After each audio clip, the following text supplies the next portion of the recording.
السلام علیکم ورحمۃ اللہ وبرکاتہ۔ امید ہے کہ آپ تمام حضرات خیریت سے ہوں گے۔ اللہ تعالی ہم سب کو ایسے ہی خوش رکھے۔ آپ تمام حضرات کی خدمت میں ایک اور ویڈیو لے کر حاضر ہوا ہوں جو آپ نے تھمبنیل میں پڑھ ہی لیا ہوگا۔ اب اس ویڈیو کو شروع کرتے ہیں۔ 3 حدیثیں بیان کی ہیں اعتکاف سے متعلق۔ پہلی حدیث ہے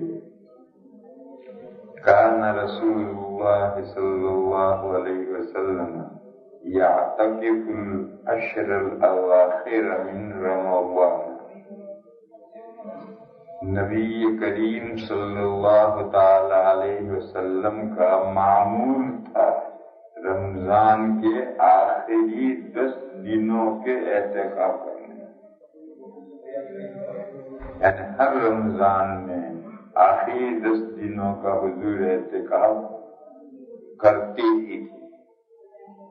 اگر سفر میں ہوتے، رمضان میں مدینہ میں نہ ہوتے، جیسے بدر کی جنگ رمضان میں ہوئی، 17 رمضان کو بدر کی جنگ ہوئی، تو رمضان کے آخری عشرے میں حضور مدینہ میں نہیں ہے۔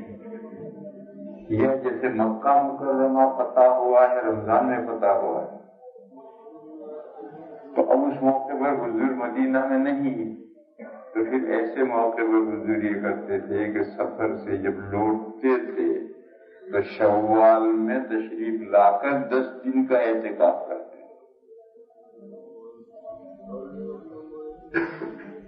یہ قضا نہیں، یہ اس کا بدل ہے۔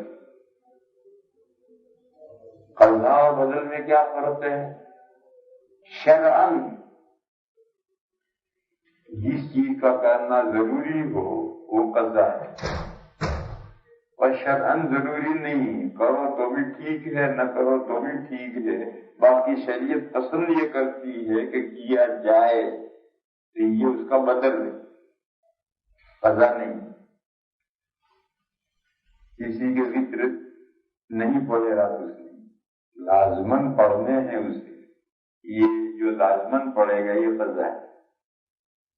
اور فجر کی سنتیں رہ گئی، فرض پڑھ لیے، تو سورج نکلنے کے بعد جب مکروہ وقت نکل جائے، اس وقت سے لے کر کے زوال سے پہلے تک فجر کی وہ سنتیں جو رہ گئی ہیں ان کو پڑھ لینا چاہیے، مستحب یہ جو مستحب ضروری نہیں۔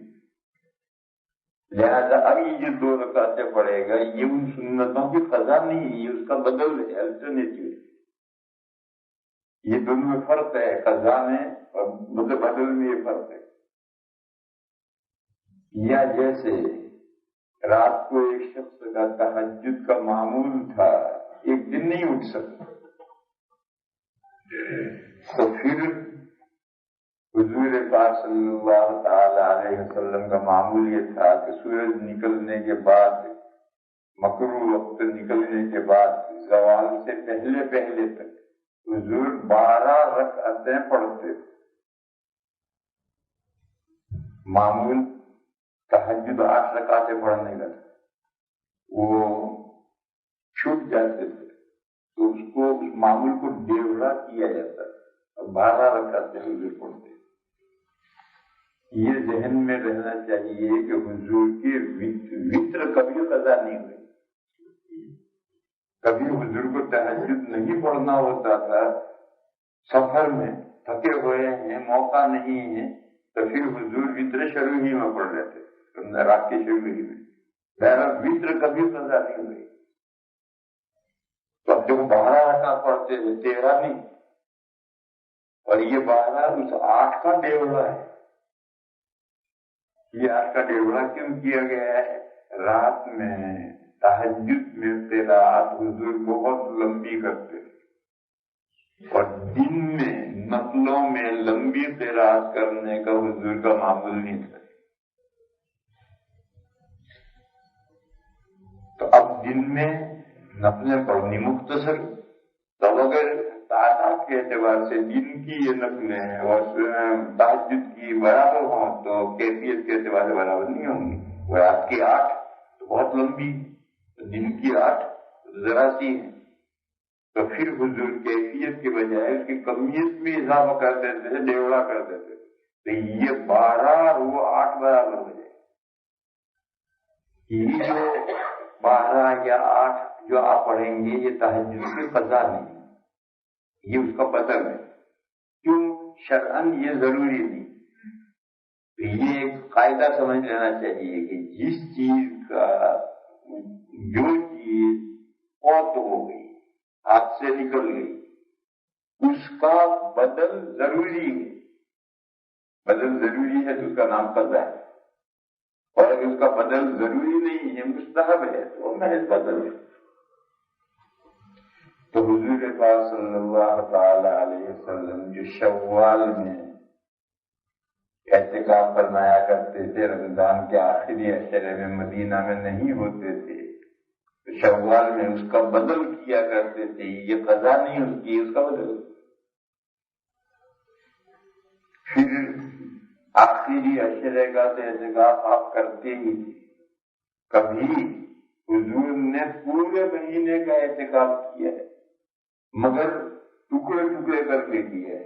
پہلے 10 دن کی نیت کی، پھر دوسرے 10 دن کی نیت کی، پھر تیسرے 10 دن کی نیت کی۔ جب حضور پاک صلی اللہ تعالی علیہ وسلم رمضان کی شروع سے اعتکاف میں بیٹھ گئے تو حضور کے ساتھ بہت سے صحابہ بھی بیٹھ گئے۔ 10 تاریخ کو عصر کے بعد حضور نے تقریر فرمائی اور یہ فرمایا کہ میں نے شب قدر کی تلاش میں پہلے عشرے کا اعتکاف کیا تھا، مگر پہلے عشرے میں شب قدر نہیں آئی، اس لیے میں شب قدر کی تلاش میں دوسرے عشرے کا اعتکاف کروں گا، یعنی آج اٹھ نہیں جاؤں گا بلکہ اگلے 10 دن کا اعتکاف شروع کروں گا۔ جس کو موقع ہو بیٹھے، جس کو کام ہو اٹھ کے چلا جائے۔ چنانچہ کچھ لوگ بیٹھے رہے، اگلے عشرے کا بھی اعتکاف کی نیت کی، اور کچھ لوگ اٹھ گئے جن کو ضرورت تھی، اور کچھ نئے آ گئے اعتکاف۔ پھر چلتا رہا 20 تاریخ کو پھر حضور نے تقریر فرمائی اور یہ فرمایا کہ اس 10 دن میں بھی شب قدر نہیں آئی، اور میں شب قدر کی تلاش میں آخری عشرے کا اعتکاف کروں گا۔ جس کو موقع ہو وہ رہے، جس کو ضرورت ہو وہ جا سکتا ہے۔ چنانچہ کچھ لوگ چلے گئے، کچھ لوگ رہے، کچھ لوگ نئے آ گئے۔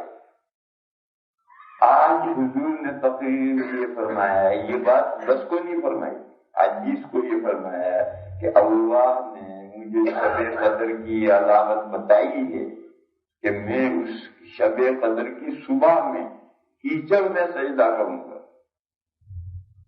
یہ علامت ابھی تک نہیں پائی گئی، اس کا مطلب شب قدر نہیں آئی۔ خیر، اگلا آخری عشرے کا اعتکاف شروع ہوا۔ 21ویں رات میں بارش ہوئی اور مسجد نبوی چھپر تھا، مسجد نبوی چھپر تھا۔ جہاں مسجد نبوی بنی تھی وہاں کھجوروں کا ایک باغ تھا، اس باغ کے مالک 2 یتیم بچے تھے۔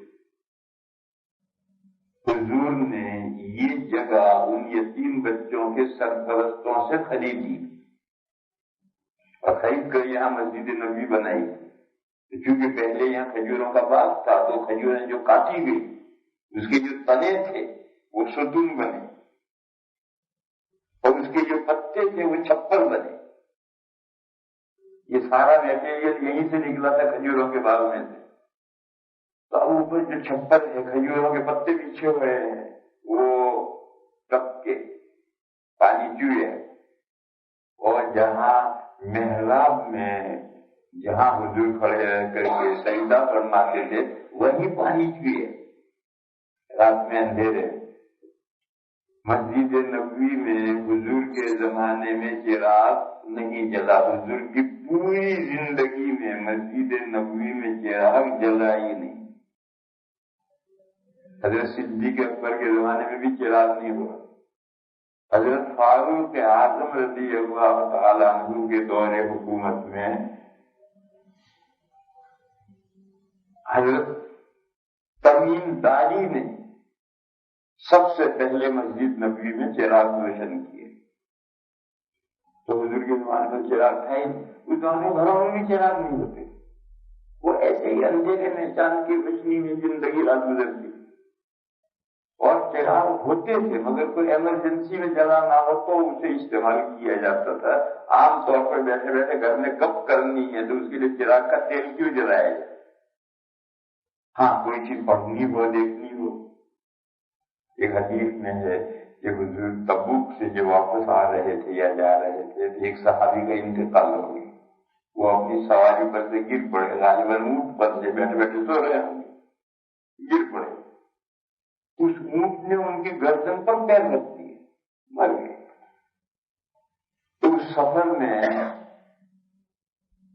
30,000 کا لشکر تھا. یہ سارا لشکر ایک ساتھ نہیں چل سکتا، اگر سالن چلے گا، ایک ٹکڑی جا رہی ہے، دوسری ٹکڑی جا رہی، تیسری ٹکڑی جا رہی، چوتھی ٹکڑی جا رہی، یوں الگ الگ چلیں گے، لشکر چلے گا. تو جہاں حضور تھے، حضور کی جو ٹکڑی تھی اس میں یہ حادثہ پیش آیا، اسرار انتقال. خیر وہ ٹکڑی رک گئی اور نہلایا، کفن پہلایا، نماز پڑھی، قبر کھودی اور ان کو دفن کیا. تو اس روایت میں ہے کہ خود حضور ان کی قبر میں اترے اور چراغ جلا کر کے اندر قبر میں لیا کہ روشنی کی گئی اور پھر میت لے کر کے اندر رکھی. اور حضور نے فرمایا کہ اشہد انک کنت اواہا طلاء للقرآن. حضور نے فرمایا کہ میں گواہی دیتا ہوں کہ تو اللہ کے سامنے بہت رونے والا ہے اور قرآن بہت زیادہ پڑھنے والا ہے. یہ حضور گواہی دے رہے اس میت کے لیے کوئی معمولی بات نہیں. لیکن اس موقع پر چراغ روشن کر کے لیا گیا. ایسی جب ضرورت کوئی ہوتی تو چراغ روشن کیا جاتا ہے. خامخواہ تیل چل رہا ہے، اس وقت بھی اتنا ایسا نہیں ہوتا تھا. تو حضرت حضور کے زمانے میں چونکہ روشنی تو تھی نہیں اور فجر کی نماز پڑھی جاتی تھی اول وقت، تو جہاں سجدہ حضور کرتے ہیں وہاں پانی کیوں جائے اور وہاں کیچ ہو گئی. خیر حضور وہاں کھڑے ہوئے نماز پڑھانے کے لیے. جب پہلی رکعت کے رکوع کر کے سجدے میں گئے تو حضور کا جو ماتھا رکھا تو وہ سب کیچ میں ہی ماتھا رکھا. معلوم تھا یہ بھی سارا گارا گارا ہو گیا، ناک بھی گارا گارا ہو گئی. جب حضور نماز پڑھا کر کے متوجہ ہوئے تو لوگوں نے دیکھا تو حضور کے چہرے ماتھے پر ناک پر گارا گارا لگ رہا ہے. علامت پائی گئی کہ جو رات گئی وہ شب قدر تھی. بہرحال مجھے یہ کہنا تھا کہ حضور نے پورے مہینے کا بھی اعتکاف کیا ہے، صرف 10 دن کا نہیں کیا. اور شب قدر کو تلاش کرنے کے لیے پورے مہینے کا کیا ہے اعتکاف. اور شب قدر 21ویں رات میں آئی اور علامت ایسی بتائی گئی ہے کہ شب قدر شروع ہونے سے پہلے کی علامت نہیں بتائی. شب قدر جا چکی اس کے بعد کی علامت، کیونکہ پہلے کی علامت بتائی جائے تو آج عصر کے وقت پتہ چل گیا کہ اب مغرب کے بعد جو رات آنے میں شب قدر ہے تو آدمی کمر کس کے تیار ہو جائے گا عبادت. تو پھر امتحان کیا ہوا؟ جو پہلے سے بتا دیا تو کیا امتحان ہوا؟ امتحان اتنا ہو رہا ہے کتاب کھول کر طالب علم کے سامنے رکھ دی کہ لے یہ تیرا بچہ ہے، اب وہ اس میں سے نقل کر رہا تو امتحان کیا ہوا؟ اس لیے اللہ تعالیٰ نے حضور کو علامت بتائی مگر شب قدر جا چکی، اس کے بعد کی صبح کی علامت بتائی. مگر اس رات کو چھپانا اللہ کا مقصد ہے. اور یہ روایت بہت اعلیٰ درجے کی صحیح ہے.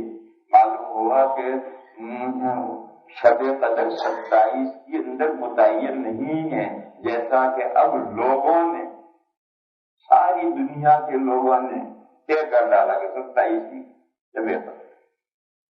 تو اللہ کے رسول کے زمانے میں 21ویں میں شب قدر آئی تھی. اللہ کے رسول نے تو پورے آخری 10 دن تلاش کرنے کو کہا ہے اللہ کے رسول نے ہمیشہ آخری 10 راتوں میں اعتکاف کیا ہے اسی شب قدر کو تلاش کرنے کے لیے، اور شب قدر پورے رمضان میں بھی آ سکتی ہے، 10 دن کے علاوہ شروع کے 20 دن میں بھی شب قدر آ سکتی ہے، اور حضور نے ان کے تلاش کرنے کے لیے پورے مہینے کا اعتکاف کیا ہے، اور امت نے طے کر ڈالا کہ 27 میں متعین ہوگی شب قدر۔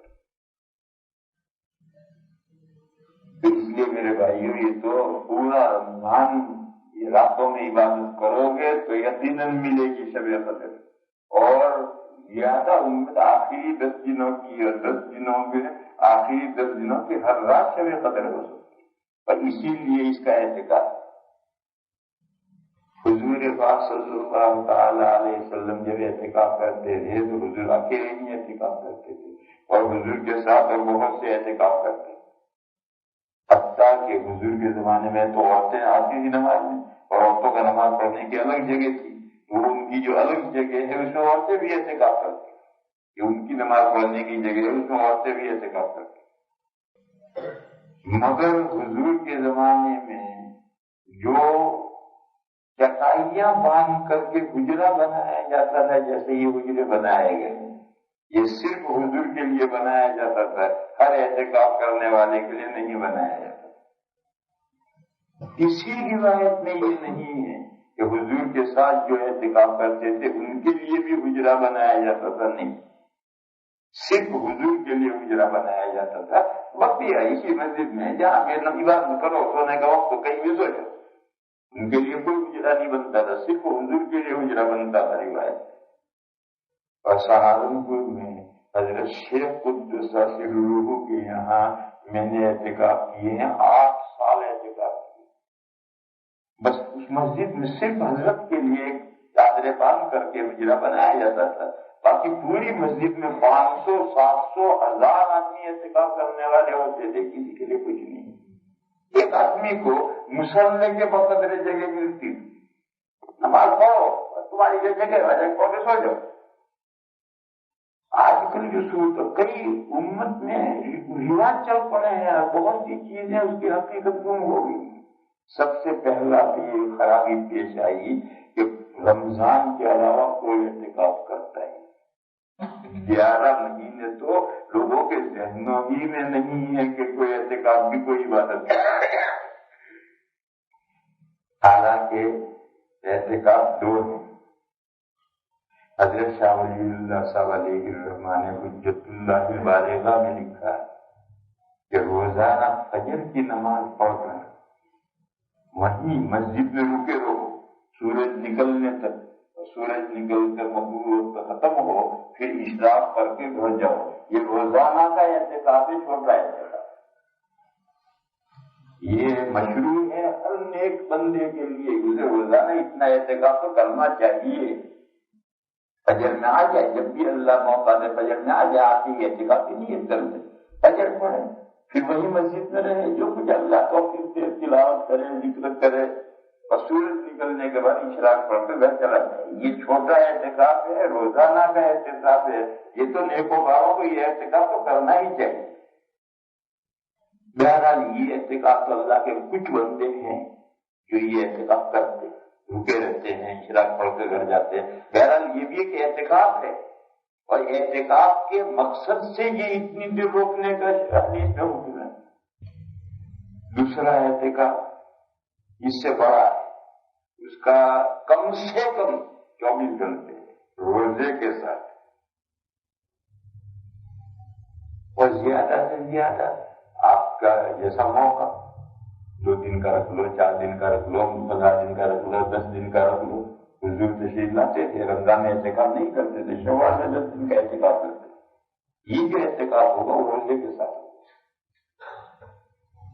کم سے کم 24 گھنٹے۔ اس کا طریقہ یہ ہے کہ آپ کسی بھی دن جس دن اعتکاف کرنا چاہیں غروب شمس سے سورج ڈوبنے سے پہلے مسجد میں آ جائیں، مغرب کی اذان کے وقت آپ مسجد میں ہوں، اور پوری رات اعتکاف میں رہیں، اگلا پورا دن اعتکاف میں رہیں، اگلا دن مغرب کی اذان ہو جائے، آپ کا اعتکاف پورا ہو گیا، مغرب پر کر جائے۔ 2 دن رہنا ہو 2 دن رہے، 3 دن رہنا ہو 3 دن رہے۔ حضرت مولانا الیاس صاحب قدس سرہ جو تبلیغ جماعت کے کام کے بانی ہیں جنہوں نے چلایا ہے، ان کا واقعہ ہے کہ وہ جب بھی جماعت لے کر میوات میں جاتے تھے، حضرت کے زمانے میں بس میوات ہی تو کام شروع ہوا تھا، آگے نہیں ہوا تھا، تو حضرت جب بھی خود جماعت لے کر میوات جاتے تھے اور چلا لگا کر کے 40 دن کے بعد آتے تھے، تو 40 دن کے بعد بنگلے والی مسجد میں نظام الدین میں پہنچتے تھے تو 3 دن کا اعتکاف فرماتے تھے۔ لوگوں نے پوچھا کہ حضرت یہ اعتکاف آپ کیوں کرتے ہیں؟ فرمایا 40 دن تک لوگوں کے ساتھ ملنے سے دل میلا ہو جاتا، تو اس لیے دل کو صاف کرنے کے لیے اعتکاف کرنا، 3 دن تنہائی، کسی نے ملنا جلنا، اللہ کا ذکر کرو، اور وہ جو 40 دن ہے دعوت کی لائن سے لوگوں سے ملنا ہے، کوئی دنیا کے دھندے دنیا کی باتیں نہیں ہے، لیکن ملنا بہرحال ملنا ہے۔ حضرت نے فرمایا کہ لوگوں کے ساتھ ملنے سے دل میلا ہو جاتا ہے۔ حدیث شریف میں بھی ہے انه لیغان علی قلبی وانی لاستغفر اللہ فی کل یوم 100 مرہ، حضور نے فرمایا دل پر بدلی آتی ہے، بدلی، یہ تو بادل، اتنا بادل کہ سورج چھپ گئے، ایسا نہیں، ہلکی بدلی، حضور نے فرمایا کہ دل پر بدلی آ جاتی، اور میں ایک دن میں 100 مرتبہ اللہ سے معافی مانگتا ہوں، استغفار کرتا ہوں۔ علماء نے لکھا کہ یہ جو بدلی ہے، یہ جو حضور کو لوگوں کے ساتھ ملنا پڑتا ہے، اختلاط مع الناس، دعوت کی ضرورت سے اس سے بات کرنی ہے، اس سے بات کرنی ہے، اس سے بات کرنی ہے، یہ لوگوں کے ساتھ جو میل جول ہے، اس کا وجہ سے یہ پتلی سے پردہ آتا ہے، بدلی دل پر چھاتی ہے۔ تو حضرت مولانا الیاس صاحب نے فرمایا کہ لوگوں کے ساتھ میل جول سے دل میلا ہو جاتا ہے، اس کو صاف کرنے کے لیے اعتکاف کرتے ہیں۔ آج ہمارا دل میلا ہی نہیں ہوتا، کیونکہ کسی مسجد میں 11 مہینے آپ کو کوئی اعتکاف میں نہیں ملے گا۔ اب سب چمکدار دل والے ہیں، کسی کا دل میلا ہوتا ہی نہیں، اور کسی کو کوئی دل کو صاف کرنے کی ضرورت ہی نہیں۔ چلو 11 مہینے جانے دو، رمضان شریف کے شروع کے 20 دن بھی آپ کو کسی مسجد میں کوئی معتکف نہیں ملے، کیوں؟ آخری اشرے میں سنت موت کر رہا ہے، تو پہلے 2 اشروں میں سنت نہیں ہے، حضور نے تو پہلے 2 اشروں میں بھی اعتکاف کیا ہے، کیوں کسی مسجد میں کوئی نہیں؟ یہ بھی خرابیاں ہیں جو پیدا ہوئی ہے۔ حالانکہ چاہیے ہی کہ رمضان کی پہلی تاریخ سے ہر مسجد میں اعتکاف کرنے والے ہو جانے چاہیے، کوئی 24 گھنٹے کر کے چلا گیا، کوئی 2 دن کر کے چلا گیا، کوئی 3 دن کر کے چلا گیا، 2 گئے تو 4 آ گئے، 5 گئے تو 7 آ گئے، تو پورے رمضان یہ سلسلہ جاری رہنا چاہیے۔ یہ جو تبلیغ والوں نے شب بیداری کا سلسلہ شروع کیا ہے، چند دنوں کے بعد میں سارے لوگ رات مسجد میں گزارے، یہ مسجد سے جو پیدا کرنے کے لیے، ہمارا تو مسجدوں سے جو ہی پیدا نہیں ہوتا، رمضان میں بھی نہیں پیدا ہوتا، اور یہ رمضان کے آخری 10 دن تو بیٹھ جاتے ہیں لوگ، جب ان سے کہا جاتا کہ سنت موقع ہے، کوئی نہیں بیٹھے گا تو گناہ ہوگا، یہ ہوگا وہ ہوگا، لوگ بیٹھ جاتے ہیں۔ اس لیے اس غلطی کو نکالنا چاہیے، اور سال بھر اعتکافوں کے سلسلے رہنے چاہیے، کم سے کم یہ جو چھوٹا اعتکاف ہے فجر سے لے کر کے اشراق تک، یہ اعتکاف تو روزانہ ہی مسجدوں میں ہونے چاہیے، کچھ لوگ ہونے چاہیے جو اس سے رکیں اور رک کر کے عبادت کریں، اور اس کے علاوہ بھی 24 گھنٹے کے، 2 دن کے، 3 دن کے، ایسے بھی اعتکافوں کا سلسلہ جاری رہنا چاہیے۔ جب حضرت مولانا الیاس صاحب رحمۃ اللہ علیہ کو دل صاف کرنے کے لیے اعتکاف کرنا پڑ رہا ہے، تو ہمارے تو سارے دل ہی کالے ہیں۔ اسی طرح سے یہ جو سلسلہ چل رہا ہے ساری دنیا میں ہے، پر ہماری مسجد میں نہیں، ساری دنیا میں ہے کہ جو بھی معتکف ہے اس کے لیے اوجھل چاہیے۔ اوجھل لفظ جانتے ہو؟ گجراتی میں بھی استعمال ہوتا ہے اور اردو کا لفظ ہے۔ اوجھل میں پردہ چاہیے، اب پردے پسے پردہ کیا کر رہا ہے معلوم نہیں کیا کر رہا ہے۔ میرے محلے کا ایک آدمی میرے پاس آیا، ایک آدمی نماز کا بڑا پابند ہے، مجھ سے بڑی عمر کا ہے، یعنی تقریباً 60 کے قریب کا ہے، مجھ سے یہ کہتے ہیں مولانا صاحب یہ اعتکاف میں کمرے کے اندر کمرہ جو بناتے ہیں چٹائیوں کا چادروں کا، اس کے اندر کیا کرتے ہیں؟ سوتے ہیں تو اچھے میں رہیں گے کہ اندر کچھ کرتے بولتے کہ نہیں، اندر کچھ نہیں، ہم سوتے جا کر۔ کہنے لگا میں تو 50 سال سے اسی چکر میں ہوں، کسی سے پوچھ نہیں پایا اور میں جانتا نہیں اس میں کیا کیا جاتا ہے، اس کی وجہ سے میں نے آج تک اعتکاف نہیں کیا۔ 50 سال سے بیچار نے اعتکاف نہیں کیا کیونکہ اسے یہ بھی معلوم کہ اس کے اندر کیا کیا جاتا ہے۔ اگر میں نے کہا کچھ نہیں کیا جاتا، اس میں سویا جاتا ہے۔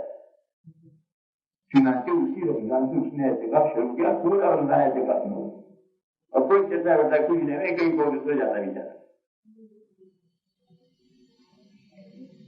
تو یہ جو صورت حال ہے، یہاں تک لوگوں کی غلط فہمی ہوگی، کوئی سمجھے کوئی خاص مراقبے اس کے پیچھے کیے جاتے ہیں، تنہائی میں بیٹھ کر کچھ عجیب و غریب مراقبے کیے جاتے ہیں، اللہ کے ساتھ کانٹیکٹ ہوتا ہے۔ تو اس لیے میرے بھائی یہ بھی اصل ہے، جب بڑے آدمی جو ہیں اس کے لیے پردے باندھ کر گجرا بنانا ضروری، حضور کے لیے بنتا ہے، حضرت شیخ کے لیے بنتا ہے، کیوں؟ 2 وجہ۔ بڑا آدمی چھوٹوں کے درمیان میں لیٹے گا تو خود اس سے تکلف ہوگا اور اس کے سامنے دوسروں کو بھی لیٹنے میں تکلیف۔ اسی لیے حضور اپنے زمانے میں، حضور اور حضرت ابوبکر اور حضرت عمر اپنے اپنے زمانے میں جب جنازہ چلتا یہ حضرات جنازے کے آگے چلتے، کیوں؟ پیچھے سب لوگوں کے ساتھ امیر المومنین چلے گا، دوسرے لوگوں کو چلنے میں بڑا تکلف ہو، بڑے لوگ آگے چلتے ہیں تاکہ پیچھے جنازے بے تکلف لوگ لے کر کے آتے رہے۔ ایسے ہی بڑا آدمی لوگوں کے بیچ میں اولاً تو بے تکلفی کرتے ہوئے گھبراتا ہے، گھبراتا کیا اسے لحاظ آتا ہے، اور اس کے موجودگی میں دوسرا تانگیں لمبی کر کے نہیں بیٹھتا، تو اب بڑا جو ہے اپنے پردے کے اندر ہو گیا، وہ بے تکلف جو چاہے کرے، یہ سب بے تکلف جو چاہے کرے۔ دوسری وجہ کچھ لوگوں کو اس بڑے آدمی سے تنہائی میں کچھ باتیں کرنی ہوتی، حضرت شیخ ان کے یہاں یہ تیرم تھا کہ صبح 10 بجے سے لے کر کے 12 بجے تک خلوت ہوتی تھی۔ ایک آدمی اندر گیا، کیا عرض کر رہا ہے، اپنا مشورہ کر رہا ہے، جو کچھ کر رہا وہ آیا تو دوسرا کھا گیا، لائن تھی پوری۔ یہ روز 10 سے لے کر کے 12 بجے تک خلوت کا وقت۔ اب ظاہر ہے سڑک کے بیچ میں ایک آدمی تنہائی میں بات کرے، وہ بات تنہائی میں ہوتی بھی نہیں ہے، وہ بھی جھجکتا ہے کہ دوسرے سن رہے ہیں۔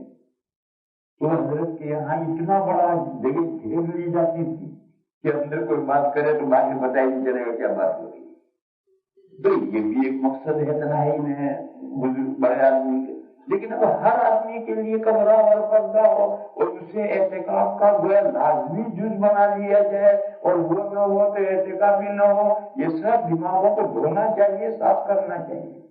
اعتکاف یہ ہے نہیں بستر، لیکن تکیہ اور چادر، یہاں تو بسترے کی بھی ضرورت نہیں ہے، سب بسترا ہے، تکیہ اور چادر لے کر آ جاؤ، ایک طرف رکھ دو، اللہ اللہ کرو، پڑھو لکھو، جب ضرورت پیش ہے تکیہ اٹھاؤ، چادر لے کر مسجد میں کہیں پڑھ کے سو جاؤ، اٹھ کر کے لپٹ کر ایک طرف پنے میں رکھ دو۔ یہ اصل طریقہ ہے۔ اب اس کے لیے درخواست کی جاتی ہے، اس کے لیے پرووائڈ کی جاتی ہے فیسلٹی، بہت ہی مسئلے ہو گئے ہیں۔ امت صرف رسوم اور خرافات میں کھو کر رہ گئی۔ پھر ایک دوسرا تجربہ بھی ہے، اعتکاف میں جو لوگ بیٹھتے ہیں انہیں بہت تھوڑا سا برائے نام کھانا چاہیے، مسجد میں زیادہ نہیں کھانا چاہیے۔ عام طور پر شہری میں معتکفین بہت سارا کھا لیتے ہیں، پھر فجر کے بعد سوتے ہیں اور ریح خارج کرتے رہتے ہیں اور ساری مسجد بدبودار ہو جاتی ہے۔ اور یہ تو پیک مسجد ہے، یہاں اگر ہوا خارج کی جائے گی تو بدبو کہاں نکلے گی؟ حضرت شیخ قدس صاحب کے یہاں میں نے بتایا کہ میں اعتکاف کرتا تھا، فجر کے بعد فوراً سوتا کیونکہ رات میں ہم سوتے نہیں تھے. اگر فوراً نیند آ گئی تو ٹھیک ہے، اور اگر 15-20 منٹ گزر گئے تو پھر نیند آنے کی مشکل تھی. چاروں طرف جو اعتکاف کرے پیٹ بھر بھر کے کھاتے سوتے تھے، اتنا کھاتے تھے کہ ساری مسجد بدبو کا ہے، اور پھر نیند ہی نہیں آتی تھی. میں تو اٹھ کے باہر جا کے بیٹھ جاتا. ایسا کھانا ہے اور مسجد کو بدبودار کرنی تو بابا گھر ہی رہو، گھر ہی کھاؤ، اور جو کچھ اپنے گھر میں کرنا ہو کرتے رہو. اس لیے جو بھی اعتکاف میں بیٹھے اس سے بس بقدر ضرورت کھانا چاہیے. کھانے کے لیے پوری زندگی، اس کے بعد میں کھائیے جتنا کھانا ہو، مسجد میں بقدر ضرورت کھاؤ جس سے یہ صورتحال پیدا نہ ہو. ایک کوتاہی یہ ہم نے دیکھی ہے، تو اس لیے یہ بات عرض کر رہا ہوں کہ جو بھی اعتکاف میں بیٹھے اسے اعتکاف میں بس بقدر ضرورت کھانا چاہیے، اپنی ضرورت کے بقدر. پیٹ بھر کر کھانے کے لیے پورا سال ہے، پوری زندگی ہے، گھر جا کے کھاتے رہو. دوسری کوتاہی یہ ہے کہ اعتکاف مسئلہ بتایا ہے فضائل میں کہ اگر معتکف سوتا رہے گا تو بھی عبادت کا ثواب مل رہا ہے.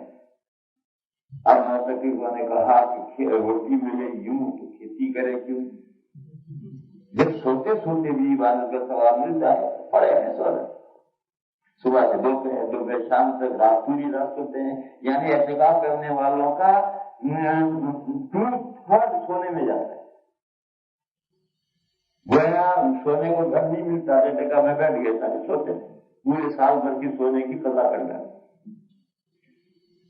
تو میرے بھائیو یہ مسئلہ صحیح ہے کہ اگر سوتے رہے تو بھی ثواب ملے گا، یہ مسئلہ صحیح ہے، مگر اس کا مطلب یہ نہیں کہ سوتے رہو. دیکھو اس کی میں ایک مثال ہوں. یہ کہتے ہیں کہ قل هو اللہ ایک مرتبہ پڑھو گے تو 1/3 قرآن کا ثواب ملے گا. کہتے ہیں لوگ. ایک حدیث سے ایسا سمجھا گیا ہے، حدیث میں ایسا نہیں آیا کہ ایک مرتبہ قرآن پڑھنے سے 1/3 قرآن کا ثواب ملتا ہے، ایسا مضمون حدیث میں نہیں آیا. ایک حدیث ہے کہ قل هو اللہ 1/3 قرآن کے اکول ہے، تعدل. اس سے علماء نے مضمون بیان کیا ہے کہ 1/3 قرآن کا ثواب ملے گا. بے شک مضمون جو علماء نے بیان کیا صحیح، لہذا قرآن پڑھنے کی کیا ضرورت ہے؟ 3 مطلب قرآن پڑھ، روزانہ ایک قرآن کا ثواب مل گیا.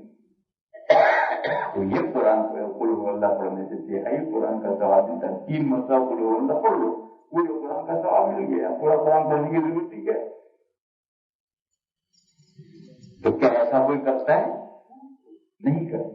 یہ بے شک صحیح ہے، ایک مرتبہ قل هو اللہ پڑھنے سے پورے 1/3 قرآن کا ثواب ملے گا، یہ مسئلہ صحیح ہے. لیکن قرآن پڑھنے کا ثواب الگ ہے. ورنہ تو اگر الگ نہ ہوتا تو 3 قل هو اللہ پڑھتے تھے، الگ جائے گا، کیوں پورا قرآن پڑھیں گے؟ وہ الگ کیسے ہے؟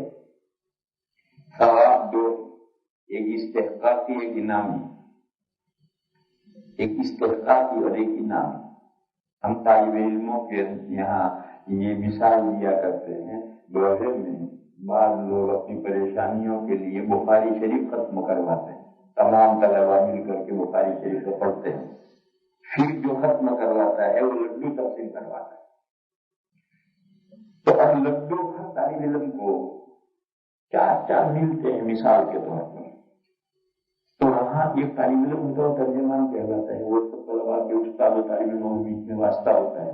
وہ حاضری بولتا ہے، ایک بار دوسرا لڈو دیتا ہے، استاد بیٹھا رہتا ہے، وہ حاضری بھی وہ بولے گا، وہ آئے گا طالب علم کو دے گا. تو جب سب نمٹ جائیں گے تو یہ جو حاضری بول رہا ہے، یہ 2-3 جو گن کر دے رہے ہیں، یہ بھی تو طالب علم ہے، ان کو بھی 4 لڈو ملیں گے، سب کو ملیں گے، ان کو بھی ملیں گے. پھر استاد یہ جو کام کرنے والے ہیں ان کو انعام کے طور پر کچھ اور لفظ دے گا. انہوں نے 3 گھنٹے کھڑے کا کام کیا ہے اور باقی حضرت لے کر اپنے گھر میں چلے گا، اپنے کمرے میں چلے گئے. یہ کام انہوں نے کیا ہے، ان کو ایک استاد اور انعامی لڈو دے گا. وہ 4 دے دے گا، ہو سکتا ہے اور 8 دے دے. یہ جو پہلے 4 ان کو ملے ہیں وہ استحقاق کی، اور بقیہ جو دوسری مرتبہ 4 یا 8 دیے ہیں یہ انعامی.